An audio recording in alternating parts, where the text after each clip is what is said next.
Right, నమస్తే, welcome to Andhraprabha. గుజరాత్ను వింత virus వణికిస్తోంది. ఏకంగా రాష్ట్రంలోని పలు ప్రాంతాలు ఆ వైరస్ బారిన పడ్డాయి. మరీ ముఖ్యంగా 9 నెలల నుంచి 14 ఏళ్ల వయసు ఉన్న పిల్లలకు ఈ వ్యాధి వస్తున్నట్లుగా తెలుస్తోంది. అయితే ఇప్పటికే 22 మంది ఈ వ్యాధి బారిన పడడం, అదేవిధంగా ఆ వ్యాధి లక్షణాలతో చనిపోవడం కూడా జరిగిందంటూ మరి గుజరాత్ నుంచి మనకు అందుతున్న సమాచారం కూడా. సో మరీ ముఖ్యంగా ఒక శాండ్ ఫ్లై అంటే ఇసుక జాతికి సంబంధించిన ఒక ఈగ నుంచి ఈ యొక్క వైరస్ అనేది బయటకు వస్తుందంటూ కూడా, దీని పేరు చండీపూర్ వైరస్ అంటూ కూడా ఒక పేరు పెట్టడం జరిగింది. సో ఈ చండీపూర్ వైరస్ అనేది మరి వింత వ్యాధిగా కనిపిస్తుంది. మరి ముఖ్యంగా దీని లక్షణాలు కొన్ని కనిపిస్తున్నప్పటికీ కూడా దీన్ని అదుపు చేసేందుకు ఎటువంటి వ్యాక్సినేషన్ ఇప్పటికి లేదు. సో ఇక రానున్న కాలంలో కూడా తయారు చేసే ప్రయత్నంలో రాష్ట్ర ప్రభుత్వం పడింది.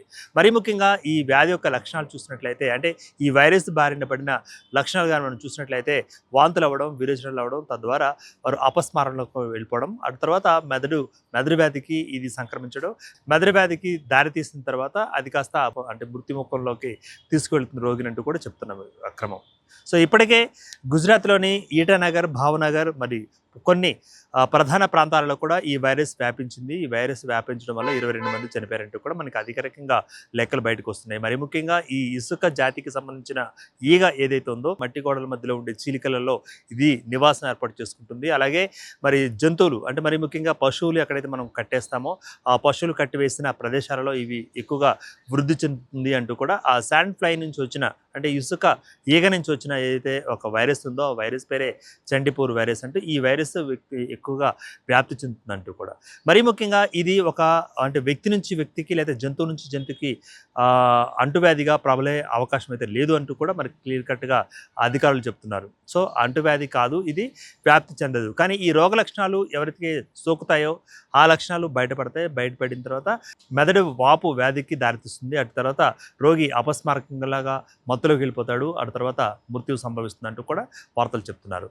సో మరి ఈటానగర్, భావనగర్, గుజరాత్లోని తదితర ప్రాంతాల్లో నివసించే వారికి కూడా ఇప్పుడు రాష్ట్ర స్థాయిలో కొన్ని అలర్ట్స్ జారీ చేయడం జరిగింది. దీని ప్రకారం సో మట్టి గోడలను పూడ్చివేయాలని, మట్టి గోడల్లో ఏమైనా చీరికలు ఉంటే ఆ చీరికలను పూర్తిగా మట్టితోటి కంప్లీట్ చేయాలి. అదేవిధంగా అక్కడ శానిటేషన్ చేయించుకుంటే బెటర్ అంటూ, దీంతో పాటుగా పశువులను కట్టివేసే ప్రదేశాలు హైజీనిక్గా ఉండేలాగా చూసుకోవాలి.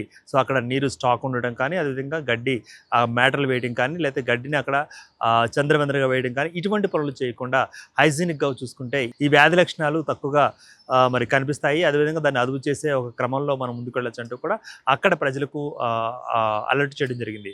మరీ ముఖ్యంగా ఈ వ్యాధి అన్నది మరి ఇతర ప్రాంతాలకు వ్యాపిస్తుందా అంటే ఇది అంటువ్యాధి కాదు కాబట్టి సో ఇతర రాష్ట్రాలకు అది వ్యాపించదు. కానీ ఏ రాష్ట్రాలలో ఆయా పరిసర ప్రాంతాలలో మరి హైజీనిక్గా ఉండదు పరిస్థితి, అక్కడ ఇవి ప్రబలే అవకాశం ఉంటుంది. ఈ శాండ్ ఫ్లై అంటే ఇసుక ఈగ ఒకవేళ అక్కడ కానీ వస్తే ఇసుక ఈగ నుంచి ఈ యొక్క వైరస్ పుడుతుంది, చండీపూర్ వైరస్ పుడుతుందంటూ కూడా వైద్యులు చెప్తున్నారు.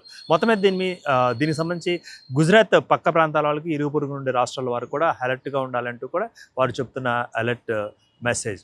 మొత్తానికి ఈ వైరస్కి వ్యాక్సిన్ అయితే ఇప్పటివరకు కనుక్కోలేదు. సో వ్యాక్సిన్ కనుక్కునేంత వరకు సో కొన్ని ప్రాణాలు అయితే పోయే అవకాశం ఉందంటూ కూడా తాజాగా జరిగిన పరిణామాలు మనకి చెప్తున్నాం అన్నమాట. కెమెరామెన్ సన్నీతో దుర్గా.